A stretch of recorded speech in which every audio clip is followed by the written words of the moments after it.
relance de la structure qui est donc très attendue pour améliorer la production locale dans un pays qui dépense plus de 400 milliards, Wivine vous l'a dit, par an pour satisfaire les besoins de sa population, et ce, malgré le lancement de plusieurs projets agricoles par le pouvoir déchu, par exemple Graines, ZAP, entre autres. Encore aujourd'hui, de nombreuses familles n'ont pas accès à la nourriture en suffisante quantité et qualité, alors que le pays dispose des moyens et des ressources pour garantir la sécurité alimentaire. Ondinel Tungi Chelimania l'analyse.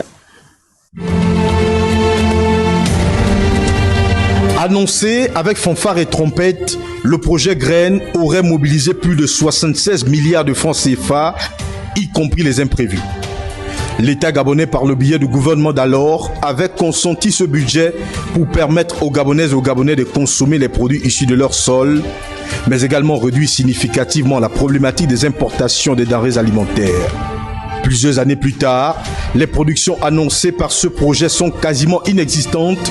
Dans l'assiette des Gabonais, aucun produit tiré de ce projet. Et les zones identifiées à cet effet ne sont plus que l'homme d'elles-mêmes.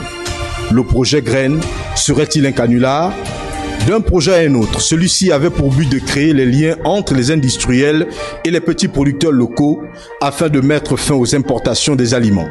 Le gouvernement déchu avait mis en place 5 zones à forte productivité agricole à travers le pays. Ce fut un projet portant en triomphe qui malheureusement reste dans sa phase embryonnaire. Sur la nationale, à Kango précisément, 23 000 hectares ont été aménagés à l'effet de planter des aliments. Résultat, ni le maïs, ni le soja, ni le concombre, ni la banane ne sort des terres.